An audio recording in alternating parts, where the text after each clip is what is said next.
आज मैं आपको प्रेमचंद द्वारा रचित कहानी सुनाने जा रही हूँ। नाम है मंदिर। मंदिर एक ऐसी माँ की कहानी है जो जीती थी अपने बच्चे के लिए और इस दुनिया को छोड़ा भी तो अपने बच्चे के साथ ही। 3 दिन से सुखिया के मुंह में न अन्न का एक दाना गया था, न पानी की एक बूंद। सामने पुआल पर माता का नन्हा सा लाल पड़ा पड़ा करा रहा था। आज 3 दिन से उसने आंख न खोली थी। कभी उसे गोद में उठा लेती तो कभी पुआल पर सुला देती। हंसते खेलते बालक को अचानक क्या हो गया था, यह कोई नहीं बताता। ऐसी दशा में माता को भूख और प्यास कहाँ। एक बार पानी का एक घूंट मुंह में लिया था, पर कंठ के नीचे न ले जा सकी। इस दुनिया की विपत्ति का वार पार न था। साल भर के भीतर 2 बालक गंगा जी की गोद में सौंप चुकी थी। पतिदेव पहले ही सिधार चुके थे।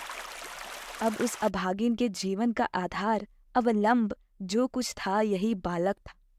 हाय, क्या ईश्वर इसे भी उसकी गोद से छीन लेना चाहते हैं? यह कल्पना करते ही माता की आंखों से झरझर आंसू बहने लगते थे। इस बालक को वह क्षण भर के लिए भी अकेला न छोड़ती थी। उसे साथ लेकर घास छीलने जाती, घास बेचने बाजार जाती तो बालक गोद में होता। उसके लिए उसने नन्ही सी खुरपी और नन्ही सी खांची बनवा दी थी। जियावन माता के साथ घास छीलता और गर्व से कहता, अम्मा, हमें भी बड़ी सी खुरपी बनवा दो, हम बहुत सी घास छीलेंगे। तुम द्वारे माची पर बैठी रहना अम्मा, मैं घास बेच कर लाऊंगा। माँ पूछती, हमारे लिए क्या क्या लाओगे बेटा?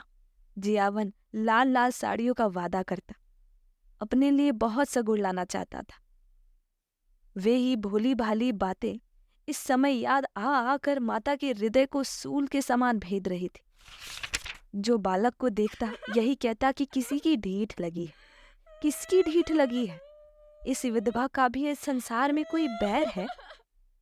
अगर उसका नाम मालूम हो जाता तो सुखिया जाकर उसके चरणों पर गिर पड़ती और बालक को उसकी गोद में रख देती। क्या उसका हृदय दया से न पिघल जाता? पर नाम कोई नहीं बताता। हाय, किससे पूछे, क्या करे?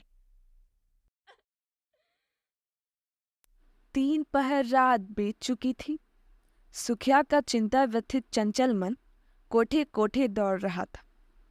किस देवी की शरण जाए, किस देवता की मनौती करे, इस सोच में पड़े पड़े उसे एक झपकी आ गई। क्या देखती है कि उसका स्वामी आकर बालक के सिरहाने खड़ा हो जाता है और बालक के सिर पर हाथ फेर कर कहता है, रो मत सुखिया, तेरा बालक अच्छा हो जाएगा। कल ठाकुर जी की पूजा कर दे, वही तेरे सहायक होंगे। यह कहकर वह चला गया। सुखिया की आंख खुल गई। अवश्य ही उसके पति देव आए थे, इसमें सुखिया को जरा भी संदेह ना हुआ। उन्हें अब भी मेरी सुधि है, ये सोचकर उसका हृदय आशा से भर उठा। पति के प्रति श्रद्धा और प्रेम से उसकी आंखें सजल हो गई। उसने बालक को गोद में उठा लिया और आकाश की ओर ताकते हुए बोली, भगवान, मेरा बालक अच्छा हो जाए तो मैं तुम्हारी पूजा करूंगी। अनाथ विधवा पर दया करो। उसी समय जियावन की आंख खुल गई। उसने पानी मांगा। माता ने दौड़कर कटोरी में पानी लिया और बच्चे को पिला दिया। जियावन ने पानी पीकर कहा, अम्मा, रात है कि दिन? अभी तो रात है बेटा, तुम्हारा जी कैसा है? अच्छा है अम्मा, अब मैं अच्छा हो गया। तुम्हारे मुंह में घी शक्कर बेटा, भगवान करे तुम जल्दी ठीक हो जाओ। कुछ खाने को जी चाहता है? हाँ अम्मा, थोड़ा सा गुड़ दे दो। गुड़ मत खाओ भैया, अवगुण करेगा। कहो तो खिचड़ी बना दो। नहीं मेरी अम्मा, जरा सा गुड़ दे दो, तेरे पैरों पड़ूं। माता इस आग्रह को टाल न सकी। उसने थोड़ा सा गुड़ निकालकर जियावन के हाथ में रख दिया और हांडी का ढक्कन लगाने जा ही रही थी कि किसी ने बाहर से आवाज दी। हांडी वही छोड़कर वह किवाड़ खोलने चली गई। जियावन ने गुड़ की 2 पिंडियां निकाल ली और जल्दी जल्दी चट कर गया। दिन भर जियावन की तबीयत अच्छी रही। उसने थोड़ी सी खिचड़ी खाई, दो एक बार धीरे धीरे द्वार पर भी आया और हमजोलियों के साथ खेलने न सकने पर भी उन्हें खेलते देख उसका जी बहल गया।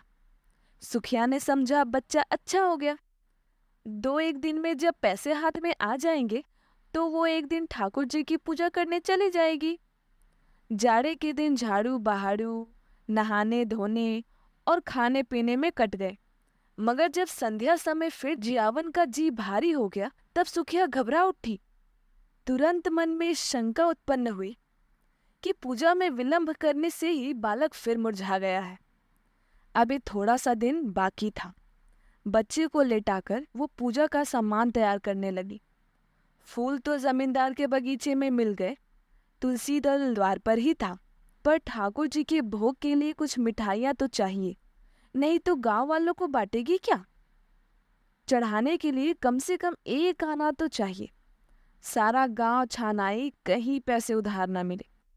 अब वो हताश हो गई। हाय रे अदिन, कोई 4 आने पैसे भी नहीं देता। आखिर उसने अपने हाथों के चांदी के कड़े उतारे और दौड़ती हुई बनिए की दुकान पर गई। कड़े गिरव रखे और बताशे लिए और दौड़ती हुई घर आई। पूजा का सामान तैयार हो गया तो उसने बालक को गोद में उठाया और दूसरे हाथ में पूजा की थाली लिए मंदिर की ओर चल दी। मंदिर में आरती का घंटा बज रहा था। 10-5 भक्तजन खड़े स्तुति कर रहे थे। इतने में सुखिया जाकर मंदिर के सामने खड़ी हो गई। पुजारी ने कहा, क्या रे, क्या करने आई है? सुखिया चबूतरे पर आकर बोली, ठाकुर जी की मनौती की थी महाराज, पूजा करने आई हूँ। पुजारी जी दिन भर जमींदार के लिए पूजा किया करते थे और शाम सवेरे ठाकुर जी की।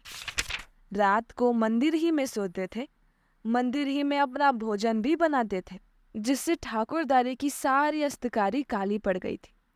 स्वभाव के बड़े दयालु थे, निष्ठावान ऐसे कि चाहे कितनी भी ठंड पड़े, कितनी भी हवा चले, बिना स्नान किए मुंह में पानी तक न डालते थे।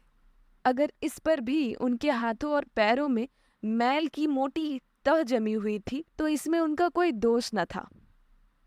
बोले, तो क्या भीतर चली आएगी? हो तो चुकी पूजा, यहाँ कर भरभष्ट करेगी। एक भक्तजन ने कहा, ठाकुर जी को पवित्र करने आई है। सुखिया ने बड़ी दीनता से कहा, ठाकुर जी की चरण छूने आई हूँ सरकार, पूजा की सब सामग्री लाई हूँ। कैसी बेसमझी सी बात करती है रे? कुछ पागल तो नहीं हो गई है? भला तू ठाकुर जी को कैसे छुएगी? सुखिया को अब तक कभी ठाकुरदारे आने का अवसर नहीं मिला। आश्चर्य से बोली, सरकार, वो तो संसार के मालिक हैं, उनके दर्शन से तो पापी भी तर जाता है, मेरे छूने से उन्हें कैसी छूत लग जाएगी। अरे तू चमारिन है कि नहीं रे? तू क्या भगवान ने चमारों को नहीं सिरजा है? चमारों का भगवान कोई और है? इस बच्चे की मनौती है सरकार। इस पर वही भक्त महोदय जो अब स्तुति समाप्त कर चुके थे, डपक कर बोले, मार के भगा दो चुड़ैल को, भरभष्ट करने आई है, फेंक दो थाली वाली। संसार में तो आप ही आग लगाई हुई है। चमार भी ठाकुर जी की पूजा करने लगेंगे तो पृथ्वी रहेगी कि रसातल को चली जाएगी। दूसरे भक्त महाशय बोले, अब बेचारे ठाकुर जी को भी चमारों के हाथ का भोजन करना पड़ेगा। अब परले होने में कुछ कसर नहीं है। ठंड पड़ रही थी, सुखिया खड़ी कांप रही थी और यहाँ धर्म के ठेकेदार लोग समय की गति पर आलोचनाएं कर रहे थे। बच्चा मारे ठंड के उसकी छाती में घुसता जाता था, किंतु सुखिया वहां से हटने का नाम न लेती थी। ऐसा मालूम होता था कि उसके दोनों पांव भूमि में गड़ गए हैं। रह रहकर उसके हृदय में ऐसा उद्गार उठता था कि ठाकुर जी के चरणों पर गिर पड़े। ठाकुर जी क्या इन्हीं के हैं? हम गरीबों का उनसे कोई नाता नहीं है। ये लोग होते कौन है रोकने वाले?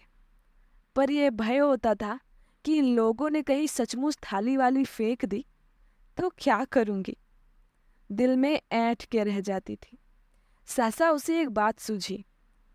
वो वहां से कुछ दूर जाकर एक वृक्ष के नीचे अंधेरे में छिपकर इन भक्तजनों के जाने की राह देखने लगी। आरती और स्तुति के पश्चात भक्तजन बड़ी देर तक श्रीमद् भागवत गीता का पाठ करते रहे। उधर पुजारी जी ने चूल्हा जलाया और खाना पकाने लगे। चूल्हे के सामने बैठे हुए करते जाते थे और बीच बीच में टिप्पणियां भी करते जाते थे। 10 बजे रात तक कथा वार्ता होती रही और सुखिया वृक्ष के नीचे ध्यान अवस्था में खड़ी रही।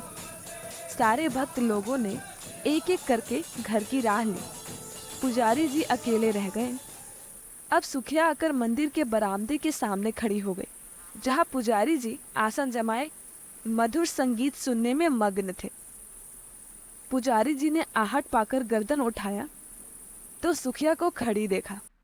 चिढ़कर बोले, क्यों रे, तू अभी तक खड़ी है?